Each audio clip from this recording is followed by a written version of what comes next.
Well, hello. So, I'm going to give you an introduction to regular expression. Um, so let's start by giving you a baseline to how regular expression would work in the context of search and substitution. So, here we have a set of strings. This is a dialogue from the Monty Python sketch, and I really like this as an example considering the fact that it just has a bunch of words that contains spam. So it's spam, spam, spam, and more spam. And if we're going to do a substitution of the word spam with something different, for something like ham, we could do something like print, and then we say string dot replace, and then you say the word that you want to replace away, spam, and then what you want to replace it with, ham. And if we print that out, it should be exactly the same, except for every time we see the word spam, you now will see the word ham. So let's try that out. Here we have a REPL. Let's save the document. I'm going to write Python o2 substitute and run it. And here you can see that this one contains a lot of spam, while on this side we see a lot of ham, so no big surprise there. Now, if we're going to do the same thing in regular expression, now I've showed you how to do that with Vim, but to do this in Python, which is what you're going to be used for the most part for your assignment, you have to use a module called RE for regular expression. So let's do exactly the same thing. Instead of using string replacement, we now use regular expression. So we say RE, and we use the command sub, which is substitute, and we say we want to substitute spam with ham. And we have to do this on the string. So compared to how to do this in Python natively, it's almost exactly the same. It's, for all intents and purposes, is the same. And if we run this code, you get the same results. So absolutely no difference. And the reason for that is that all the numerical characters and all the alphabetic characters in the alphabet are the same. They represent the same things. If you search for an A and want to replace an A, you will get an A. It's very intuitive. However, regular expression has a lot of other characters. So anything that is not alphanumerical usually has a different meaning in different contexts even. So let's start with a really simple one. Let's just try to replace the p-value with a dot. The dot here represents what I would call an any key, any value. And let me write that down. I'll say that dot is the any character or any key. And in this context, it will match any type of variable. So despite the fact that it says spam everywhere in this document, it can match any type of variable here. So this makes it a little bit of a bad example. So let's just change my example a little bit. This is a new document. It's exactly the same thing, except for the fact that here all the spam words has been replaced with tiny variations of the word. So we can see that it says spams here and there, but for the most part, like here, we say sp question mark m, sp4m, 5pam. So in this case, when we search for s.am, we will match spam, but we will also match anything that contains s as the first letter and am as the two last letters. You see this in practice? I'm going to use P instead of Python. It's just I'm lazy. I write Python all the time, and I don't want to write out the whole word each time I do it. So I have short aliases. So here you go. I did a replace for s.am and replaced it with ham. Now, if I search up for the word ham in this document, you'll see that we have a few replacements, like here, ham, bacon, sausage. While on this end, you have spam bacon sausage. Well, that's the same one. But the line below we have psam sausage slam scam. And here we have psam sausage ham because the kind of two last word here, slam and scam, matches the criteria starting with S, any character, and AM. Now we can be a little more refined than that, as in the dot character very useful, but the regular expression allow us to refine our search to do more specific stuff. So the first one I'm going to teach you beyond the dot is the /w, and I will call this the word character. And just to give you a feel of what's going on here, I'm going to explain it as being any letter A through Z, any large letter A through Z, and any number 0 through 9. Now, things get a little bit complicated when you get into Unicode, but for most cases, you're not going to go into that because word character may or may not include special characters like or in Norwegian and stuff like that. But that's kind of the gist of it. When you see a /w, you should think of the word character. So let's try to do a change in a substitution here, and say instead of s.am, we're going to do sp/wm and kind of replace that with ham. Now, let's note that there's this special character slash here, and if I put something like a /n into this string, then that would be recognized by Python as a new line character. But in regular expression, we kind of want to keep the slash around. And the reason is that we're giving commands to the regular expression interpreter. So we want to keep all our slashes literal. So if we write /n, we want actually to send the letter slash and n to the interpreter. So as a rule of thumb, when you do regular expression in Python, always do a prefix of your string with an R. The R stands for raw and means that any character in the string will be interpreted literal for the most part. So even though in this case /w doesn't mean anything in the context of Python, it's a good rule of thumb to always keep it around anyway, in case you make some changes later and like, oh shit, I changed something into something that is actually something that means something in Python, and suddenly your regular expression doesn't work and you have no idea why. Put R's in front of all your regular expression. Anyway, let's actually do the search and see what happens. Let's just clear it out, and then we run it, and if we search for the word ham, it pops up all over because, hey, we're going to do matches. So, for example, the last word in the string was sp large am, and that's what it matches, and it gets replaced with ham, while the word right before it, sp percentage m, does not match. And the reason is because the percentage is not a word character. Now, if you want to do the opposite, if you want to match not a word character, that's also possible. And you do that by doing /large w. So, not word char. And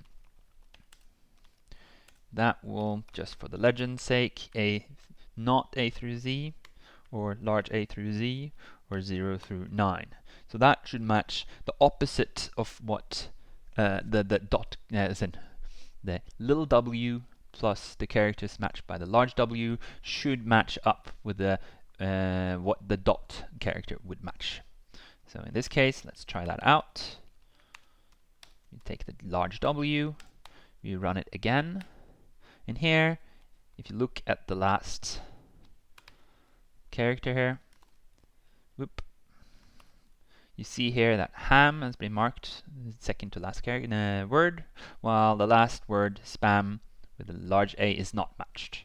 And obviously, if we kind of switch it back and do a dot, you match all of them.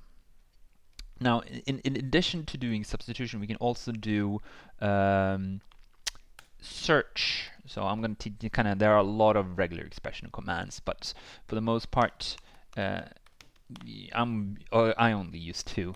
One is the substitution, the other one is find all. Well, I also do something called match, which is basically find all, but just verifying that something is equal.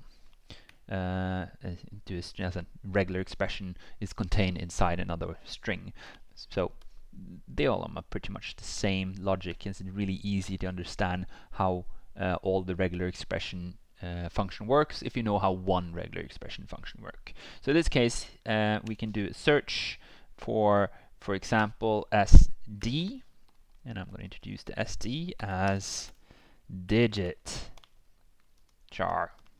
So from our legend point of view, that would be 0 through 9. I do clear, and I run the code again. It matches the two words that has a number on in the third letter, which is exactly what I'm trying to match. And this also gives us the feel of what it prints out. So if I do this again with -w, you print out all the words that are word characters, which includes the 4 and the 7, because digits are also a word character. And if I switch it to large W, you get all the ones with the special characters. And if I do a dot, you get them all. Which kind of, you have here, you have 8 matches. Here you have 3 matches. So this is 11 matches. So they add up. Perfect. That's how it works. So the gist of this part is special characters like dot and slash and stuff like that, they have special meaning, and it tells the regular expression interpreter what to do. Now that means that if you're going to actually try to write a literal slash, you're going to get a little bit into trouble, or any other type of special characters. So if we look at this slide here, I made an overview over the idea of how to get around that. So cancel characters. The idea is that each time you kind of bump into one of the many different type of commands that you tell the regular expression to do something special, you can just get there by canceling it out by using the slash. Well, that includes the slash itself, so you can do a slash to tell the regular expression that, hey, I'm going to do a literal slash. Keep in mind that the slash in itself is also has an interpretation in Python, so if you don't include the raw, then you get something like you're going to tell a literal slash in Python regular expression would be something like ///// because you need one slash literally interpreted by the Python interpreter, another slash by the Python interpreter, and together they are a literal slash in the context of Python regular expression combo. The reason why we are in this territory is that we have two machineries working on the string at the same time. On one side we have Python. Python kind of reads text mostly verbatim, but has an exception for the slash when it comes to new line, tab, backspace, and so on and so forth. And regular expression does the same thing, though it has a wider set. Slash anything can end up being slash anything. Cool. So let's play around with kind of an example. So I'm going to give a small introduction to the concept of we call it test-based learning, or test-driven development. Words difficult. The idea is that before you write your code, you write your tests, and then you try to match your code to the result that you get out of your test. So in this case, we have a function called isValidMac. It takes a list of IP addresses, which I've listed in the documentation, and I want it to return a list of Boolean values, true or false, based on if it is a match or not. So the idea is that I should do something like print isValidMac addresses, and it should return a list, print out a list of true and false. Now, in the case of Python, we can do a cool little trick, which is called if name equals main, import doctest and doctest mod. That is kind of an internal module for Python that allows Python to go through its own source code, look for strings in documentation, and it looks for the kind of chevron space, and each time it sees that little combination of letters, then it thinks that, hey, this is some kind of documentation test. And then it runs the code, and then it looks at what it returns and makes sure that the printout from the return is the same as listed in the documentation. So if we're going to test this, I can just say Python in my short form 04 validate Mac, and hey, look at that. When it said print is valid Mac, it expected nothing because there's no string after the line print is validated Mac. But it got none because, hey, is validated Mac didn't return anything, thereby it's a none value, and hey, there we are. Now in practice, we would actually do something. Let's do this using regular expression. So I'm going to be a little bit lazy at this point. The idea of regular expression is that we're going to be as compact as possible for trying to solve the particular problem, but we don't have all our tools yet. So I'm going to do this the little bit of a hard way, like this, and I'm going to do it like this. 1, 2, 3, 4, 5, 6. So the idea here is a valid MAC address needs to consist of a set of double-digit alphanumeric values from 0 to 9 and A through F. I don't care if they are small letter or big letters. They're separated by colon, and there are 6 such double pairs. So I wrote my regular expression as W, the word character, which accepts both the word and letters and digits. And then I'm going to say matches equals, and I'm going to say that re find all regex in in address for address in addresses. So the idea is that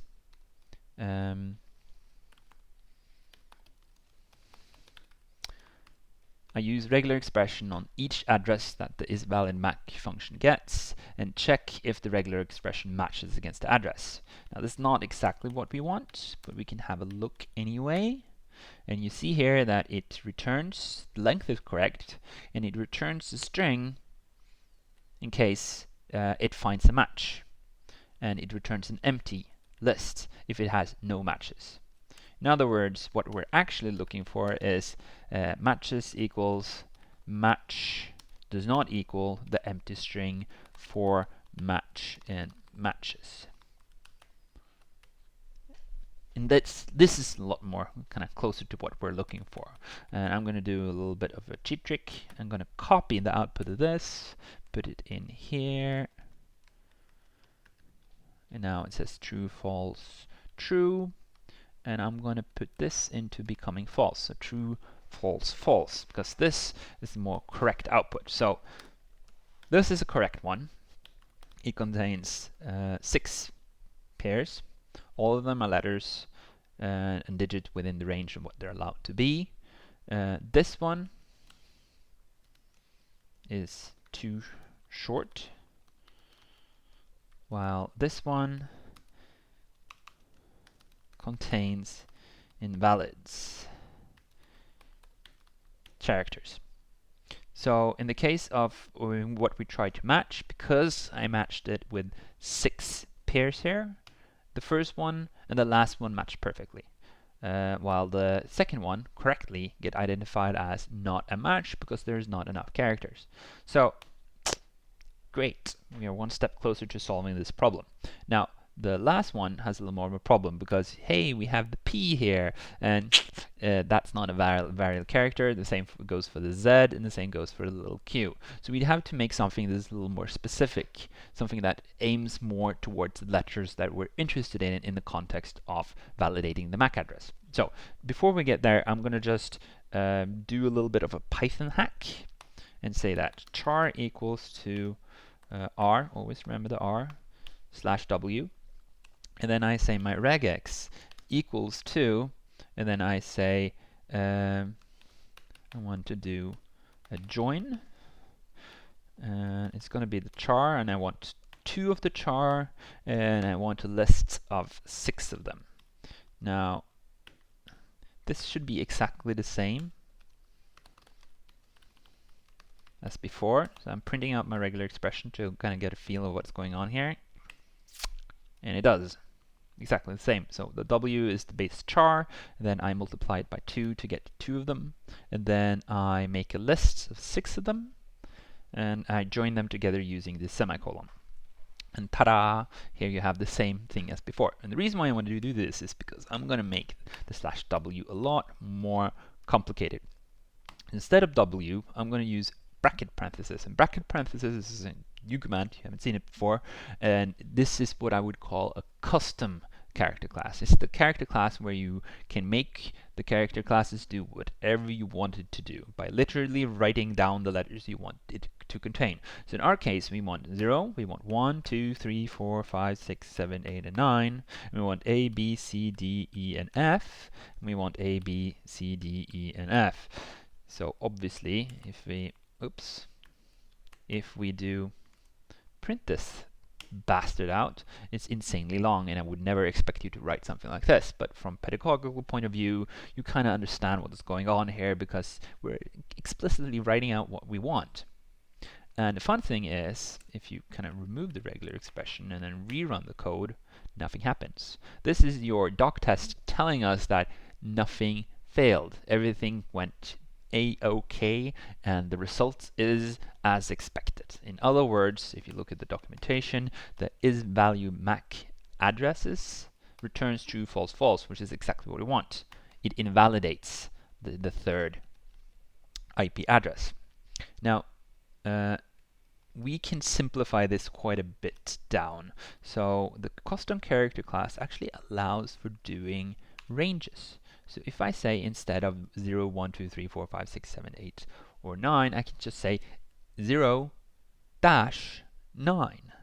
And that tells a regular expression that I want all the numbers between 0 and 9. And the same thing for letters. I can do a range from A to F. It follows the alphabet. So A to F means A, B, C, D, E, and F. And the same thing here. Large A through large F. And that will be the same thing as before. And if we run the test, kind of test again, nothing should happen. It's really nice. This is the feature when you do test-driven development. You do a change, you run your test, and if nothing happened and nothing changed in your output, then hey, what you've done is probably about the same. Now, this thing looks a little bit familiar. And the reason for that is that I've already introduced you to it. Whoop. So when I did my previous slide here and I wrote down any character or word characters, I gave you a little bit of a kind of intuitive legend. And the reason why I did that is because that intuitive legend is literally the characters that you need to write to do the same thing as the slash character that it represents. So in the case of /W, you could equivalently write bracket parentheses, A through Z, large A through Z, 0 through 9, and end bracket parentheses. And the same thing for not word characters. You can use the hat to signify a not. I'm seeing that I want to match everything except a set of character, which is really nice if you want to do really your own set of character classes, which is exactly what we needed to do for our MAC validation. Now, let's make things a little bit more complicated. What happens if we add, for example, something like this? I'm gonna just, my OCD kicking in. Too long. We have now an address that is too long. And I now run my code. First of all, the number of elements being returned is incorrect. But secondly, the second one returns true, while it shouldn't be. So we're getting to this point. There we go. There we go. Everything is correct except for the fact that the second element is inverted. It should be false. It's not. And the reason for that is, as we kind of saw in the beginning, the regular expression find all matches everything inside a string, which means that it ignores everything else which it doesn't match. So in the case of this string, it finds our match, the 6 double-digit pairs AF through 5F, and then it could just ignore the colon 99. So the problem here is it doesn't really solve the problem we're trying to solve, in the sense that we don't only want to find a match, we want to make sure there is nothing except a match. So for this type of problem, you have what we call anchors. Anchors are a little bit of an odd duckling in the world of regular expression. And the reason for that is the fact that they're not really characters. They represent something else. So in the case of, for example, the hat, that is the beginning of the line. If I do something like //v and then the hat, then it doesn't actually match a character. In Vim it does, simply because it fakes it around and just marks the first character. But if I say something like /v hat and then a /w, a word character, then shouldn't that match two characters? It doesn't. It matches one, the same character, just for the ones that it wants to match. And the reason for that is that it wants to give you a visual clue, despite the fact that it doesn't have a visual clue to give. And the same goes for the other end, for the end of line character. If I do search and say that, hey, I want to match our word characters, but I want to also match the end of line, then it matches any word character that is at the end of line. So in other words, the anchors do not match anything directly, but forces your match to be in certain positions, saying something about the context of where the match is found. Now, going back to our example, we can add anchors on both sides of our regular expression by saying hat at the beginning plus the regex plus the end of line. And by doing so, we solve our problem. Because now you're going to say that, hey, we're going to have the beginning of line here. And if that happens, we're going to get an end of line here, which is incorrect, which means we don't have a match. Alternatively, we're going to have a beginning of line here, which is not a match here, which is true for the end of line. In other words, end of line here is where the anchor is, and then it tries to fit the beginning of line there, and it fails to do so. And so, in other words, we can't find a match in the too long string because we've anchored it on both sides, which is, yay, exactly what we were looking for. Now, there is a caveat for this. So let's just have a look at this little bit of an example. Sorry about that. We have a search results. We search for the anchor beginning of line /w/w/w/w. Or we can just say, hey, no, we're going to keep it this way. And then I say P05, and it returns the word blue. While from an intuitive point of view, from a Vim point of view, the beginning of line blue matches, but shouldn't apple and pineapple do the same? If I do this in Vim and say /v and then says that w/w/w, sorry, I forgot the hat, then it matches blue, apple, and pineapple. It matches a lot of other things as well because I'm looking at the whole document and not only the inside of the string. Well, in the context of Python, it only matched blue. And the reason for that is the beginning and end of line in the context of a regular expression is not set by a new line. It's set by the beginning of end of the string, which means that blue is the first word in the string, while the apple does not. It just has a separator, which typically is a case return or a case return new line, depending on Windows, Mac, Linux standard. And the same thing between and pineapple, which means that when you try to do a regular expression matches on the search text here, you only get a match for the blue. To get the more intuitive match criteria. The match criteria where you want to match the beginning of line as anything that is either at the beginning of a string or right after a new line. You have to add a flag, and all the different regular expression kind of tools supports the flags keyword argument, which you just fill in re.m or multiline.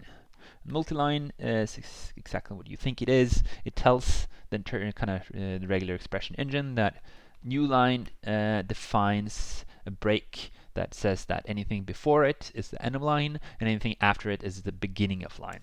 And if you run the code again, now it matches blue, apples, oranges, and pineapples, which is exactly what we're looking for. So that's something to keep in mind when looking at these type of things. And yeah, I think that is it for this session. Thank you for following, and see you at the next session.